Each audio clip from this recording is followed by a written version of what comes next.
जब अन्य देश अपना भूगोल पहचान रहे थे, हमने ब्रह्मांड खोज दिया था। दुनिया 1, 2, 3 में व्याकुल थी, हमने शून्य दे दिया था। गुरुकुल से नालंदा तक शिला बनाए, विश्व में शिक्षा की नींव रखी।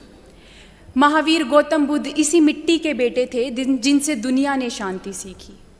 भारत का इंफ्रास्ट्रक्चर कुछ कमज़ोर है, ये हमारे लिए ताना था। भारत का इंफ्रास्ट्रक्चर कुछ कमज़ोर है, ये हमारे लिए ताना था। दोस्तों, याद करवा दो सबको, श्री राम ने त्रेता युग में सेतु बना डाला था।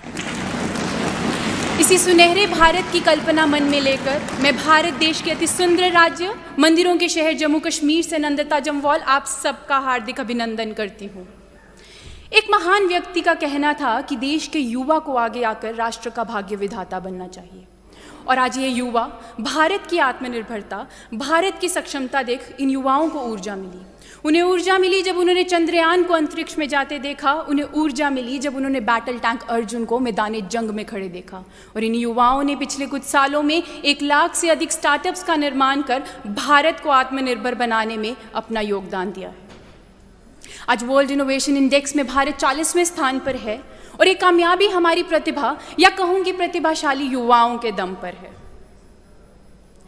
आज प्रगति की इस गति में हमारा बहुत कुछ दांव पर है। वायु, वन, वृक्ष, आदिवासी और हाँ, निवासी भी। खनन करते करते हम इतने भीतर चले गए कि हम अपनी माँ भारती का ही हनन कर बैठे। आज राजधानी दिल्ली में बैठे हो दोस्तों, जाओ यमुना की हाल देखाओ। अभी इतना भी समय नहीं हुआ है कि तुम उत्तराखंड की प्रलय भूल जाओ। और इसके साथ मेरे मन में एक डर सताता है कि हमारे संस्कार, हमारे भारतीय संस्कार कहीं पीछे ना छूट जाएं। इसलिए राष्ट्रीय शिक्षा नीति के तहत हम एक ऐसी युवा पीढ़ी का निर्माण कर रहे हैं जो आधुनिक विचारों से ओतप्रोत तो हो, पर साथ ही अपनी मूल संस्कृति से भी अवगत रहे। कहते हैं युवा शक्ति है, युवा सशक्त है, युवा आधार है, युवा विचार है, युवा नायक है। तो जो युवा नायक है वो विधायक क्यों नहीं? ये मैं इसलिए पूछना चाहती हूँ क्योंकि उन्नति की इस राह पर निरंतर आगे बढ़ने के लिए युवा नेतृत्व की एक अहम भूमिका एवं आवश्यकता है। जब असल युवा जनसंख्या और संसद भवन में उनकी संख्या का अनुपात बराबर होगा, तब असल में युवाओं द्वारा युवाओं के लिए फैसले होंगे। मेरा मानना है कि जिस दिन ज़मीनी स्तर की राजनीति, ग्रासरूट पॉलिटिक्स, जिस दिन ज़मीनी स्तर की राजनीति में युवाओं को अवसर मिलेगा, जिस दिन हर पंचायत में एक युवा पंच, एक युवा सरपंच होगा, उस दिन हर गांव, हर ढानी, हर शहर का बच्चा भारत की राजनीति एवं हमारे समाज को सुंदर बनाने में दिलचस्पी लेगा। और दोस्तों, आने वाले 10-15 साल बाद हिंदुस्तान का मंजर बेशक खूबसूरत और अलग होगा।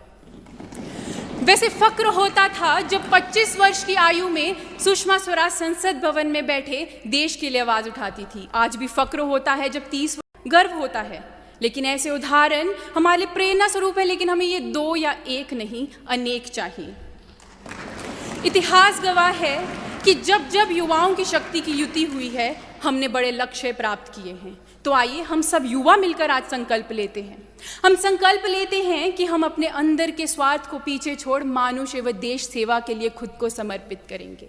हम राजनीति नहीं, लोक नीति यानी लोक सेवा के लिए तत्पर रहेंगे। आइए हम संकल्प लेते हैं, हम उत्तर से लेकर दक्षिण तक, पूर्व से लेकर पश्चिम तक, हर जिले, हर प्रांत, हर कस्बे को साथ लेकर भारत को विकसित बनाएंगे और एक बार फिर अपने महान भारत को विश्वगुरु साबित करेंगे।